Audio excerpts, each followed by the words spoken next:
Marilah kita sama-sama mendengarkan tazkirah daripada guru-guru di Sekolah Semang Gagah dalam Saga Mencari Lailatul Qadar.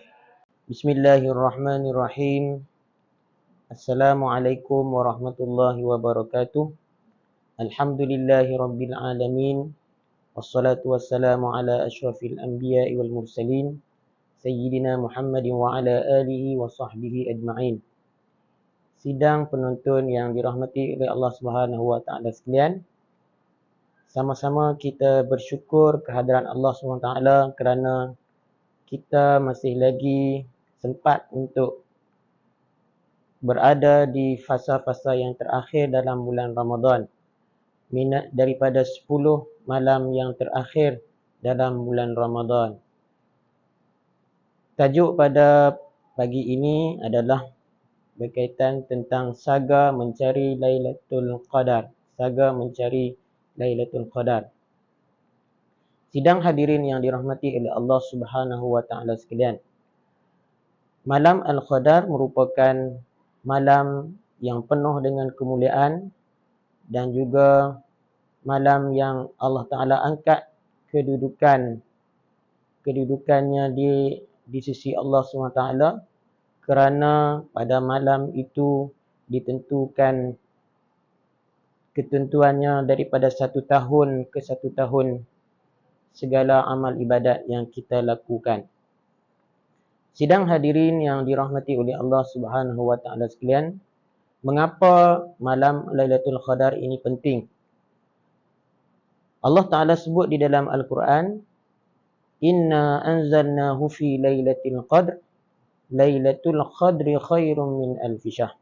Pada malam Lailatul Qadar itu lebih baik daripada 1000 bulan. Maksudnya lebih kurang 83 tahun 4 bulan kita mendapat kedudukan yang istimewa pada malam itu. Nabi SAW sebut taharrau lailatul qadri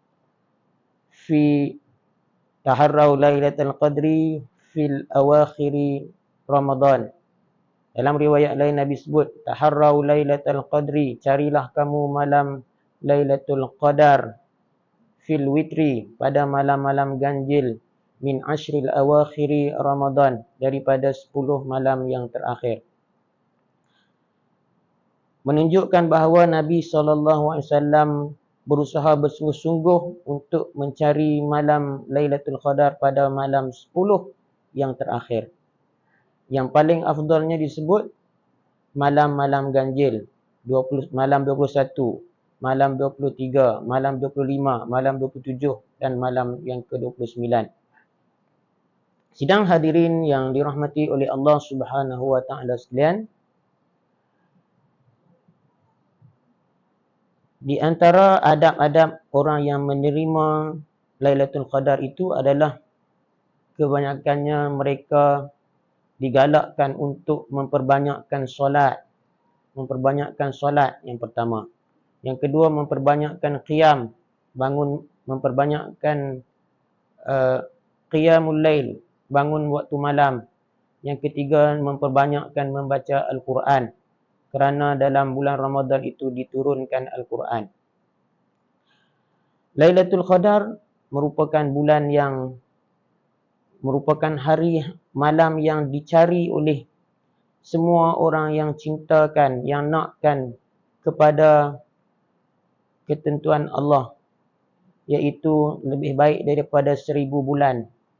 Kerana orang-orang yang lalai, mereka tidak akan mencari malam Al-Qadar, dan orang-orang yang beriman dan bertakwa untuk mendapat la'allakum tattaqun, mereka itu akan mencari Lailatul Qadar dengan sebaik-baiknya.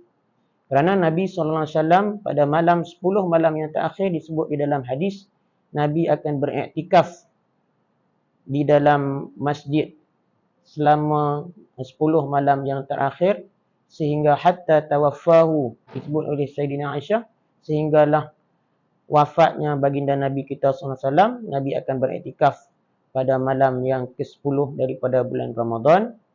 Dan juga dilakukan oleh isteri-isteri Nabi selepas itu. Sidang hadirin yang dirahmati oleh Allah Subhanahu wa taala sekalian, bulan Ramadan merupakan bulan yang penuh rahmat, bulan keampunan. Nabi SAW sebut, "Man qama Ramadana imanan wa ihtisaban ghufira lahu ma taqaddama min dzambi." Siapa-siapa yang mendirikan malam Lailatul Qadar, man qama Lailatul Qadri ghufira lahu ma taqaddama min dzambi. Nabi SAW sebut, siapa-siapa yang mendirikan bangun di waktu malam pada malam Lailatul Qadar akan diampunkan dosanya, ghufira lahu ma taqaddama min dzambi, segala dosa-dosanya yang terdahulu. Sidang hadirin yang dirahmati oleh Allah Subhanahu wa taala sekalian, apa yang perlu kita buat apabila kita mendapat malam Lailatul Qadar? Nabi SAW ajar kepada kita. Ketika mana Sayyidatina Aisyah ditanya, bertanya kepada Nabi kita SAW, "Ya Rasulullah, kalau sekiranya kami mendapati malam itu malam Al-Qadar, apakah yang perlu kami buat?" Maka Nabi ajar kepada kita satu doa. "Allahumma inni as'aluka ridhaka wal jannah wa na'udzubika min sakhatika wan nar." Ya Allah, ya Tuhanku, aku minta kepada kamu redhaku dan juga syurgaku. Aku minta kepadaku redha dan juga syurga. Wa as'aluka, dan aku minta jauh daripada api neraka. Dan disambung hadis. Dalam hadis Nabi SAW sebut, "Allahumma innaka afuwun karim, tuhibbul afwa fa'fu anni." Ya Allah, ya Tuhanku, engkaulah yang maha pengampun. Tuhibbu, engkau amat suka mengampun, maka ampunkanlah dosa kami. Ampunlah dosaku. Sidang hadirin yang dirahmati Allah sekalian, maka marilah sama-sama kita merebut. Sesungguhnya peluang kita berada di dalam fasa-fasa yang terakhir ini untuk mencari malam Lailatul Qadar. Dengan kita sebagai ahli saga, sama-samalah kita kejar pahala untuk kita lipat gandakan malam-malam yang terakhir ini.